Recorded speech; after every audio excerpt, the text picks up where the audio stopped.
Hello എൻ്റെ കൂട്ടുകാരെ, എല്ലാവർക്കും സുഖമാണല്ലോ. എല്ലാവർക്കും സുഖമെന്ന് വിശ്വസിക്കുന്നു. ഇന്ന് ഞാൻ വന്നിരിക്കുന്നത് നമുക്കൊരു പിണ്ടി തോരൻ എങ്ങനെ വെക്കാന്നുള്ള റെസിപ്പി ആയിട്ടാണ് വന്നേക്കുന്നത്. പിണ്ടിയുടെ ഗുണത്തെക്കുറിച്ച് പ്രത്യേകിച്ച് പറയേണ്ട കാര്യമില്ല, എല്ലാവർക്കും അറിയുന്ന കാര്യം. പിണ്ടി എന്ന് പറയുന്നത് നമ്മുടെ ശരീരത്തിന് നല്ലൊരു മെഡിസിൻ കൂടാതെ എല്ലാവർക്കും അറിയുന്നതാണ്. എന്നാൽ കൂടി അറിയാത്തവർക്ക് വേണ്ടി ഒന്ന് പറഞ്ഞതാ കേട്ടോ. അതിനു മുമ്പായി എൻ്റെ കൂട്ടുകാർ ആദ്യമായിട്ടാണ് എൻ്റെ വീഡിയോ ചാനൽ കാണുന്നതെന്നുണ്ടെങ്കിൽ പ്ലീസ് എല്ലാവരും എൻ്റെ ചാനൽ സബ്സ്ക്രൈബ് ചെയ്യണം കേട്ടോ.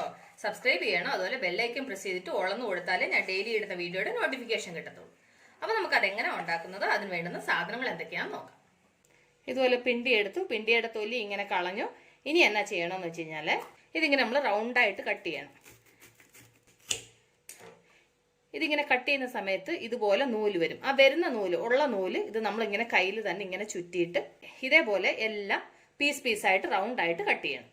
അപ്പം എല്ലാം ഇതുപോലെ റൗണ്ടായിട്ട് കട്ട് ചെയ്ത് ഇതിനകത്ത് പക്ഷെ കറ വരുന്നില്ല. പക്ഷെ ചില വാഴപ്പിട്ടി നമ്മൾ കട്ട് ചെയ്യുന്ന സമയത്ത് ഇതുപോലെ നൂല് പോലെ വരും. പക്ഷെ ഇതിനകത്ത് അന്ന് അതുപോലെ നൂല് പോലെ ഒന്നും വന്നില്ല കേട്ടോ. കറ ഇതിനകത്ത് അധികം കാണുന്നില്ല. ഇനി എന്നാ ചെയ്യണമെന്ന് അറിയാമോ? ഒരു പിച്ചാത്തി വെച്ചിട്ട് ഇതുപോലെ നമ്മൾ ഓമയ്ക്കൊക്കെ കൊത്തി അരിയത്തില്ലേ, ഇതുപോലെ അരിയണം. അപ്പം ഞാൻ എന്താ ഇത് നിങ്ങളെ കാണിച്ചതെന്ന് വെച്ച് കഴിഞ്ഞാൽ ചെയ്യാൻ അറിയാത്തവർക്ക് വേണ്ടിയിട്ട്, എല്ലാവർക്കും അറിയാമായിരിക്കും, എന്നാൽ അറിയാത്തവർക്ക് വേണ്ടിയിട്ട് ഞാൻ ഇത് കാണിച്ചത്. ഇത് എങ്ങനെ ചെയ്യുന്നതെന്നുള്ളത്, എങ്ങനെ അരിയുന്നത്, ക്ലീൻ ചെയ്യുന്നതെന്ന് കാണിച്ചത്. അപ്പം ഞാൻ ഇതെല്ലാം ഒന്ന് അരിഞ്ഞെടുക്കട്ടെ. അപ്പം ഞാൻ ഇതുപോലെ നന്നായിട്ട് കൊത്തി അരിഞ്ഞു കേട്ടോ. ഇനി എന്നാ ചെയ്യണമെന്ന് അറിയാമോ? ഇതിലേക്ക് കുറച്ച് ഉപ്പ് ഇട്ട് കൊടുക്കണം. ഉപ്പ് നോക്കി ചേർക്കണം കേട്ടോ, ഒരുപാട് ചേർക്കണ്ട, കാരണം നമുക്ക് തോരന് വേണ്ടുന്ന ഉപ്പ് മതി. എന്നിട്ട് ഇത് കൈ കൊണ്ട് നന്നായിട്ട് ഞെവിടണം. അപ്പോൾ ഇത് നന്നായിട്ട് മിക്സ് ചെയ്ത് ഉപ്പിട്ട് നന്നായിട്ട് ഞെവിടി ചെയ്ത് ഇത് ഇവിടെ ഇരിക്കട്ടെ. നമുക്ക് തോരന് വേണ്ടുന്ന മസാല ചതയ്ക്കാം. അതിനുവേണ്ടി ജാർ എടുത്തു. അതിലേക്ക് ഞാൻ 1 കപ്പ് തേങ്ങ ഇച്ചിരി കൂടിയെന്ന് വെച്ച് കുഴപ്പമൊന്നുമില്ല, നിങ്ങളുടെ ആവശ്യത്തിന് എടുത്തോളൂ. എന്നിട്ട് ഇതിലേക്ക് എരിവിന് തക്ക പച്ചമുളക്, ഞാനൊരു 5-6 പച്ചമുളക് എടുത്തിട്ടുണ്ട്. നിങ്ങളുടെ എരിവിനനുസരിച്ച് നിങ്ങൾ പച്ചമുളക് ചേർത്തു. അത് കഴിഞ്ഞൊരു 3-4 ഏതള് വെളുത്തുള്ളി, 1/2 ടീസ്പൂൺ മഞ്ഞൾപ്പൊടി, 1 ടീസ്പൂൺ ജീരകം. എന്നിട്ട് ഇത് ഇത്രയും കൂടെ ഞാനൊന്ന് ചതച്ചുകൊണ്ട് വരട്ടെ. അപ്പോൾ ഇതുപോലെ ഇത് ചതച്ചുകൊണ്ട് വന്നു. ഇനി നമുക്ക് കടു വറക്കാൻ ഞാൻ സ്റ്റൗ കത്തിച്ച് പാൻ അടപ്പ് വെക്കട്ടെ. അപ്പോൾ പാൻ നന്നായി ചൂടായി. ഇതിലേക്ക് ഒരു 2 ടേബിൾ സ്പൂൺ വെളിച്ചെണ്ണ. നിങ്ങൾക്ക് എണ്ണ വേണമെങ്കിൽ എണ്ണ യൂസ് ചെയ്യാം കേട്ടോ. ഞാൻ ഇതിൻ്റെ തോരനായതുകൊണ്ട് ഇച്ചിരി വെളിച്ചെണ്ണ ആയിക്കോട്ടെ വിചാരിച്ച.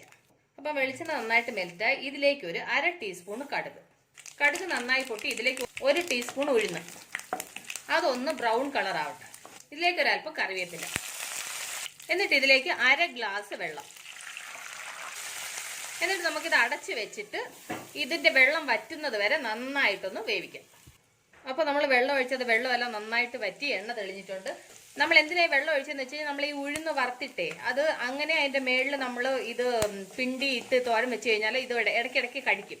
ഇതിപ്പോൾ നമ്മൾ വെള്ളം ഒഴിച്ച് ഇതൊന്ന് വേവിച്ച് കഴിഞ്ഞ് കഴിഞ്ഞാൽ ഇടയ്ക്ക് കടിക്കത്തില്ല, അതിന് വേണ്ടിയിട്ടാണ്. ഇനി നമുക്ക് ഇതിൻ്റെ മുകളിലേക്ക് പാതി പിണ്ടി അരിഞ്ഞത് ചേർത്ത് കൊടുക്കാം. എന്നിട്ട് അതിൻ്റെ മുകളിലേക്ക് നമ്മൾ ചതച്ച് വെച്ചേക്കുന്ന അരപ്പ് ചേർത്ത് കൊടുക്കാം. എന്നിട്ട് അതിൻ്റെ മുകളിലേക്ക് ബാക്കി പിണ്ടി കൂടെ അരിഞ്ഞത് അതിൻ്റെ മുകളിലേക്ക് വെച്ച് കൊടുക്കാം. അപ്പോൾ അതും കൂടി ഇതിൻ്റെ മുകളിലേക്ക് വെച്ച് കൊടുത്തു. ഇനി ഒരു മീഡിയം ഫ്ലെയിമിൽ അടച്ച് വെച്ചിട്ട് ഇത് നന്നായിട്ട് വേവിക്കണം. ഒന്നിങ്ങനെ വേവട്ടെ. അത് കഴിഞ്ഞ് കുറച്ച് കഴിഞ്ഞ് നമുക്കൊന്ന് ഇളക്കി കൊടുക്കാം. ഒരു 5 മിനിറ്റ് കഴിഞ്ഞ് നമുക്കിതൊന്ന് തുറന്നൊന്ന് ഇളക്കി കൊടുക്കാം. നമ്മളിതിനകത്ത് വെള്ളമൊന്നും ചേർക്കുന്നില്ല, അതുകൊണ്ട് ഒരു മീഡിയം ഫ്ലെയിമിൽ വെച്ചിട്ട് ആവിയിൽ വേണം ഇത് വേവിക്കാൻ. ഇടയ്ക്ക് ഇതൊന്ന് തുറന്ന് 2-3 പ്രാവശ്യം ഇങ്ങനെ ഒന്ന് ഇളക്കി കൊടുക്കണം. ഇളക്കി കൊടുത്ത് അടച്ച് വെച്ചിട്ട് ആവിയിലല്ലേ നമ്മൾ വേവിക്കുന്നത്, അതുകൊണ്ട് അടിക്ക് പിടിക്കാൻ പാടില്ല. അത് ഇവിടെ നിന്ന് വേവട്ടെ. അപ്പോൾ നമുക്ക് ഈ തോരന് ഉപ്പുണ്ടോ എന്ന് നോക്കാം. നമ്മൾ പിണ്ടി അരിഞ്ഞിട്ട് ഉപ്പ് ഞെവിടിയിട്ടാണ് നമ്മൾ ഇതിനകത്ത് ചേർത്തത്. എന്നാൽ കൂടി നമ്മൾ ഉപ്പുണ്ടോ എന്ന് ഒന്നുകൂടെ നോക്കിയിട്ട് ഉപ്പ് കുറവുണ്ടെന്നുണ്ടെങ്കിൽ ഇപ്പം നമ്മൾ ആവശ്യത്തിന് ഉപ്പ് ചേർക്കണം. അപ്പോൾ ഞാൻ ഉപ്പ് നോക്കി, എനിക്ക് ആവശ്യത്തിനുള്ള കറക്റ്റ് ഉപ്പുണ്ട്. ഇനി 2 മിനിറ്റ് കൂടി ഇവിടെ നിന്ന് വേവട്ടെ. അപ്പോൾ നമ്മളുടെ പിണ്ടിത്തോരൻ റെഡി ആയോ നോക്കാം. കണ്ടില്ലേ, നല്ല മണമൊക്കെ വരുന്നുണ്ട്. നമ്മളുടെ പിണ്ടിത്തോരൻ റെഡി ആയിട്ടുണ്ട്. ഞാൻ സ്റ്റൗ ഓഫ് ചെയ്യുക. അപ്പോൾ എൻ്റെ കൂട്ടുകാരെല്ലാവരും ഈ പിണ്ടിത്തോരൻ എപ്പോഴും വെക്കുന്ന ഈ രീതിയിൽ ഒന്ന് ട്രൈ ചെയ്ത് നോക്കണം കേട്ടോ. നിങ്ങൾ ട്രൈ ചെയ്ത് നിങ്ങൾക്ക് ഇഷ്ടപ്പെട്ടാൽ നിങ്ങളുടെ ഫ്രണ്ട്സിന് ഷെയർ ചെയ്യുക, ലൈക്ക് ചെയ്യുക, വാല്യുബിൾ കമൻറ്റ്സ് ഇടുക. അപ്പോൾ നാളെ നമ്മൾ പുതിയൊരു വീഡിയോയുമായിട്ട് പുതിയൊരു റെസിപ്പിയുമായിട്ട് നാളെ നമ്മൾ വീണ്ടും കാണും വരെ ബൈ.